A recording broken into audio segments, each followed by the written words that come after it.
हरिद्वार से देहरादून जाने वाली लोकल ट्रेन रात 11:30 पर चलती थी। यह ट्रेन ज्यादा भीड़-भाड़ वाली नहीं थी और अक्सर यात्री इसे आखिरी विकल्प के रूप में ही चुनते थे। एक दिन राघव, एक पत्रकार, को अचानक देहरादून जाना पड़ा।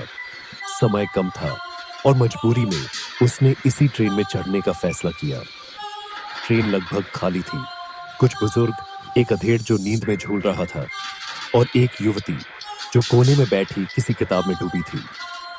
राघव को यह सब कुछ अजीब तो लगा, लेकिन उसने ज्यादा ध्यान नहीं दिया और अपनी सीट पर बैठ गया। रात के लगभग 12-15 बजे ट्रेन एक अनजान स्टेशन पर रुकी। नरका स्टेशन, ये नाम राघव ने पहले कभी नहीं सुना था।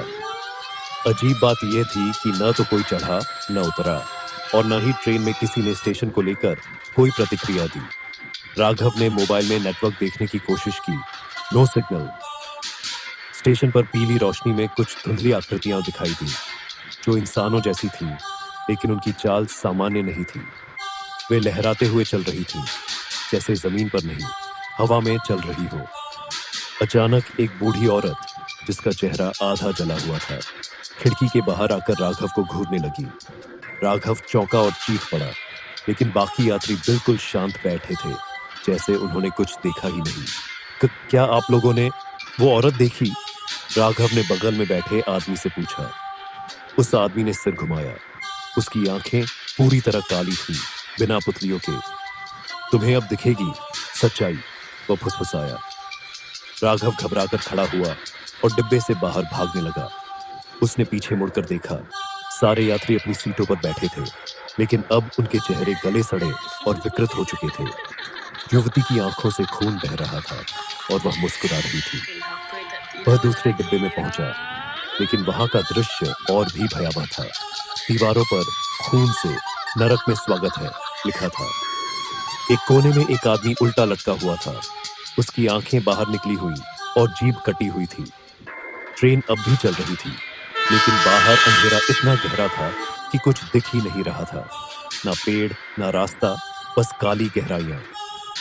राघव ने इमरजेंसी चेन खींचने की कोशिश की, लेकिन जैसे ही उसने हाथ बढ़ाया, चेन सांप बन गई और उसके हाथ में लिपट गई। उसने चीखते हुए हाथ झटका और पीछे गिर पड़ा। उसे लगा शायद वह सपना देख रहा है। उसने अपनी हथेली काटकर देखा, खून निकला। यह सपना नहीं था। तभी स्टेशन की घोषणा हुई। अगला स्टेशन मृतलोक। यह आवाज इंसानी नहीं थी, कर्कश, गहरी और गूंजती हुई। अब राघव को समझ में आ गया था, यह कोई सामान्य ट्रेन नहीं थी। यह ट्रेन उन आत्माओं की थी जो अधूरी रह गई थी, जिन्हें मोक्ष नहीं मिला। वह गलती से इस ट्रेन में सवार हो गया था। एक बार टिकट कट गया तो वापसी का कोई रास्ता नहीं। अंत में ट्रेन एक सुनसान, राख से भरे मैदान में रुकी। दरवाजे अपने आप खुले और धुंध में से वे आकृतियां धीरे धीरे अंदर आने लगी। राघव ने भागने की कोशिश की, लेकिन उसके पैर जमीन से चिपक गए थे। तुम अब हमारे हो, एक घिसी हुई आवाज उसके कान में आई। उस रात के बाद राघव कभी नहीं मिला। उसकी खोज में जो पुलिस वाले गए, वे भी गायब हो गए। अब जो भी रात की उस ट्रेन में चढ़ता है, अगर वह नरका स्टेशन पर जाग जाए तो वह कभी नहीं लौटता।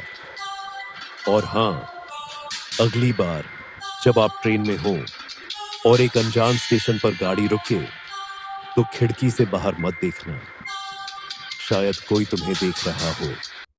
Please like, share and subscribe.